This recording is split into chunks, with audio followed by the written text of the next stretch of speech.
السلام عليكم ورحمة الله وبركاته، يا رب تكونوا بخير جميعا وفي أتم صحة وأحسن حال. أنا رحاب يحيى ودي قناتي. لو أول مرة تشوفوا القناة ما تنسوش تعملوا لايك للفيديو واشتراك في القناة عشان بإذن الله قناتنا تكبر بيكم. النهاردة إن شاء الله هنعمل مع بعض محشي كرنب. كان قبل المغرب بساعة ونص، والكرنب كنت جايباها قبلها بيوم، بس كنت ناوي إن أنا أوضبها وأعملها في يوم تاني. وعندي الصلصة دي كنت مجهزاها، يعني هما كام كيس كده كنت مجهزاهم قبل رمضان. والفريزر عندي كان بايظ فما عملتش كمية. أكلة الكرنب بقى حلوة لما تكوني مجهز الصلصة والكرنب بقى مجهزاه وموضباه. تمام، بيبقى كل اللي ناقص ان انت بتحطي بس بتحمر البصلة بتاعت التسبيكة وتحطي فيها الرز وتقعدي تحشي. المهم بقى، انا كان معايا فرخة عايزة تتغسل ومعايا الكرنب عايزة تتوضب والحشو ده كله بقى في ساعة ونص. المطبخ بقى كنت منضفاه ومروجاه، بس ما صورتش معاكم لاني كنت معكوكه فيه عكه رهيبه.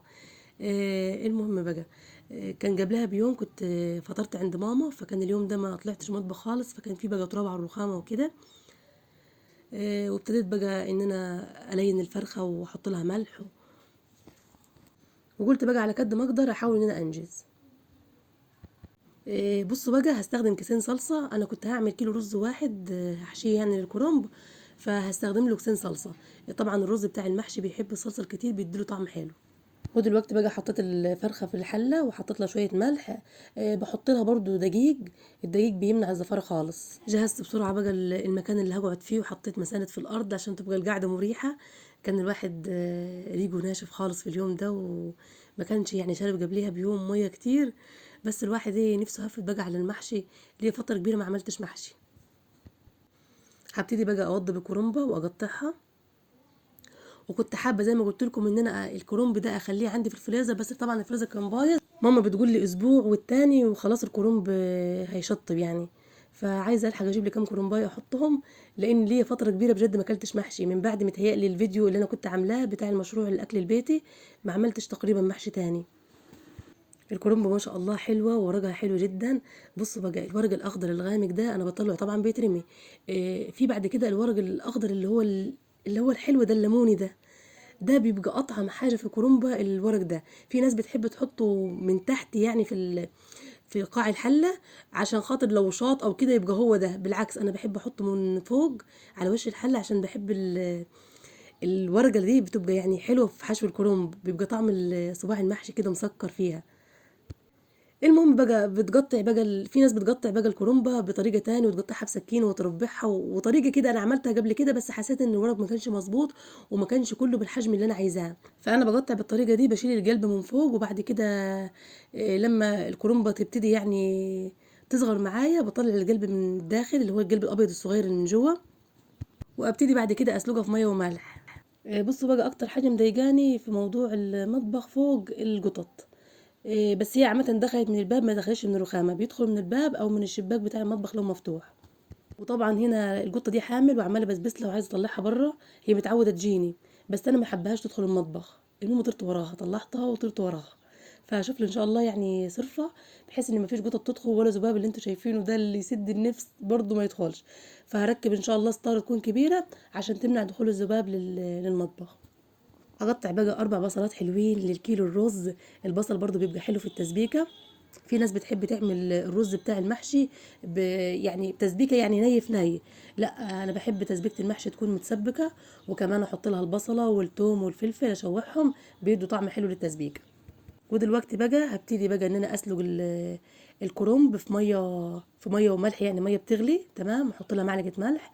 وانا بحمر بقى البصله. بعد ما البصله تحمر بحط لها بقى قرن فلفل اخضر، وبحط لها يعني فصين 3 كده توم يدوها طعم حلو. الريحه بتاعت التسبيكه لما بحط لها التوم والفلفل بتبقى حلوه جدا ما شاء الله. حطيت بقى الكيسين الصلصه عشان برضو يعني يدوبوا لان هم مجمدين. وهحط لهم كوبايه ميه عشان التجميد بتاعهم كده يعمل يفك بسرعه. التجهيزات بتاعت رمضان، في تجهيزات لازم الواحد يعملها، اللي زي الصلصه دي المفروض تبقى عندك على طول في الفريزر مجهزاها. بتسهل عليك الطبيخ، واي وقت تحبي تعملي محشي بتلاقي الصلصه قدامك من غير ما تسبكي بقى وتتعبي. قطعت هنا بقى ربطة كزبرة خضراء تاخد غلوة مع الصلصة قبل ما اطفي عليها. بوريكم هنا بقى المنظر بتاع المكان اتبهدل خالص، وما عرفاش الم اول باول عشان عايزة الحق المغرب وكده. هبتدي بقى دلوقتي اوضب الكرنب واقطعه، انا واقفه منتظره يا طبعا حله الميه تغلي عشان احط فيها الفراخ. وحطيت بقى الرز على الصلصه وحيكت بقى الرز ايه. انا بحط معلقه ملح، اللي هي المعلقه اللي بناكل بيها اللي حجمها مظبوط، اللي مش الحجم الكبير. معلقه ملح للرز. وبحط كمون وبحط فلفل اسمر، لو عندكم كزبره ناشفه يعني ممكن تحطه، بس انا ما حطيتش وطلع طبعا المحشي طعمه جميل. وحطيت 3 ربطات كزبره خضراء، مش بحط شبت ولا اي حاجه من دي عشان بتدي طعم تاني. هي بيبقى حلو بس بتدي طعم تاني للمحشي. حطيت ربطة غلت في آخر غلوة في التسبيكة. والربطتين التانيين حطيتهم فوق الرز، بعد ما حطيت الرز بعد ما اتصفى حطيته على ايه، على الصلصة. غطست هنا الفراخ، بس هنا الحلة كنت ملياها مية ومرضتش ان انا انقصها عشان كنت محتاجة شوربة كتير، وما عنديش وقت ان انا اغلي مية وازود بيها الفراخ وانا شغالة. بشيل عصبة ورقة الكرنب وبعد كده بلف الكرنب كده لفة واحدة، وابتدي بقى اقطعه على صوابع باحجام، يعني ايه، باحجام مناسبة للاحجام اللي انت عايزاها، بحيث ان حجم الكرنب بيبقى كله تقريبا واحد. لما بتعمل المحشي لو ما كنتش مجهزه له شويه حاجات كده يريحوك في عميله، بتتعبي جدا فيه، بالذات كمان لما يكون في الصيام وفي رمضان. فحته حلوه يعني الناس اللي بتجهز وتعمل تجهيزات دي. انا اتحرمت بقى من التجهيزات دي، بس اللهم لك الحمد يعني. هو كان موضوع الفريزر وكده، بس انا ما كنتش هخزن يعني حاجات كتير. انا كنت عايزه اعمل مثلا كام طبق كده محشي كرنب، على كام طبق خضار بسله وكده حاجات من دي، وجزر. كنت عايزه اللهم صل على سيدنا محمد الصلصه، اعمل كميه صلصه كده حلوه، حاجات يعني ضروريه اساسيه في الطبيخ وكده في رمضان. هنا بقى قعدت في ارض واستعديت، واول ما قعدت وراح الموبايل هوب بالاستاند وجع، اتخضيت خضه. بصوا هنا وجع صعبه، بس الحمد لله يعني الشاشه يعني اتشرخت كده ايه، الشرخه العاشره كده يعني الحمد لله.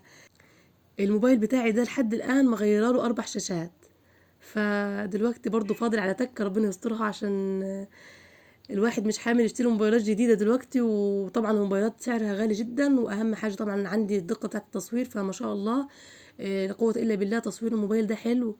فخايفة عليه ان هو يبوظ يعني، نافع معايا في تصوير القناة وكده. نفسي بقى الايام اللي جايه ان شاء الله اجيب كاميرا خاصة بالتصوير بعيد بقى عن الموبايل والكلام ده. هنا بقى الفراخ كانت طابت ما شاء الله. وبص بقى هاخد الدسم ده كله بتاع وش الشوربة ده واحط كله على المحشي. قعدت طبعا هنا كنت بصب الشوربة تمام، والمغرب قال الله اكبر اذن، وكنت لسه طبعا ما خلصتش. يعني خلصت كده بعد المغرب بنص ساعة، وكان المحشي ناقص سوى سنة بسيطة. يعني غرفت وسبت الحلة مكمرة على الهادي علشان تطيبه كده. حطيت بقى الشوربة، اهم حاجة لما تحط الشوربة تبقى المحشي كده واخد راحته كده مع الشوربة، بس في نفس الوقت الشوربة مش مغطية المحشي خالص، تبقى يا دوبك باينة كده في الصف التحتاني. هنا بحط الغطا، حطيت غطا بتاع حلة تاني وانا تايه ومستعجلة. بسرعة بقى فطرنا على تمر اللهم لك الحمد. والمكان بقى كان عاكك، وعايزة اقول لكم ان المية برضو قاطعة، واول مرة كانت تقطع المية. والحوض الخرطوم بتاع الحوض اتفك المسمار وضاع. بصوا كانت عكة يعني عكة بصراحة. فطرت محمود على تمر وقال لي يا رحاب انت كنت المفروض بدأت بدري ومش بدري واشتغل يلوم فيا، وانتوا عارفين بقى النج بتاع الرجاله. قال لي بقول لك يا رحاب من ما المحشي يطيب اعملي لنا حله ملوخيه بسرعه. طبعا المحشي حطاه على العين العاليه لحد ما ايه يتشرب. لحد ما يتشرب ابتدي بقى اهز الحله في البدايه، بحيث ان الشوربه تتغلغل كده وهي بتغلي في كل الجناب بتاعت الحله، واقعد بقى الف بيها كده والفها علشان تطيب كويس.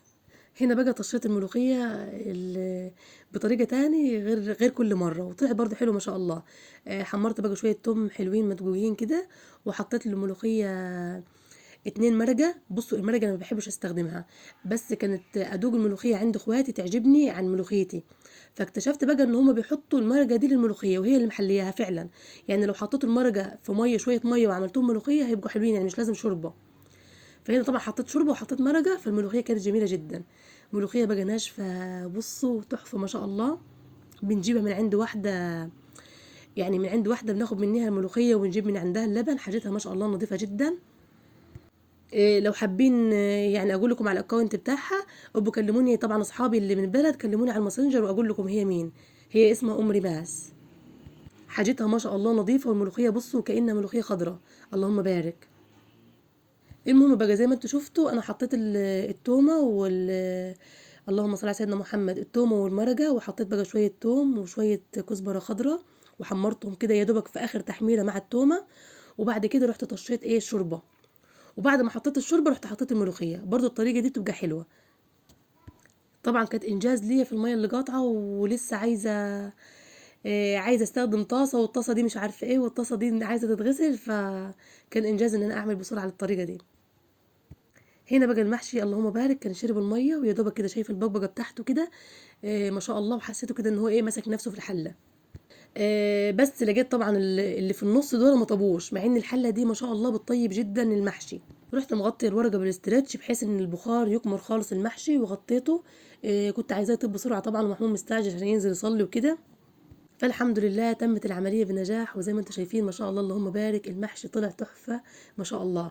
انا غرفته كان ناقص، يعني كان في صوابع ناقصه سوا كده بسيط، بس كان طعمه جميل ما شاء الله. وسبت الحله شغاله عليها النار ولحد ما تم طيابه خالص. الحمد لله اليوم كمل على خير، والمحشي عجب محمود بألف هنا وشفا. ربنا يا رب يسعدنا وإياكم ويكرم الجميع بكل خير. انتظروني بقى في فيديوهات جديدة. عايزة تشجيع حلوة منكم في التعليقات، وعايزة بقى لايك عشان يرفع الفيديو فضلا وليس أمرا. أشوفكم بإذن الله على خير في فيديو جديد. أستودعكم الله الذي لا تضيع ودائعه. السلام عليكم ورحمة الله وبركاته.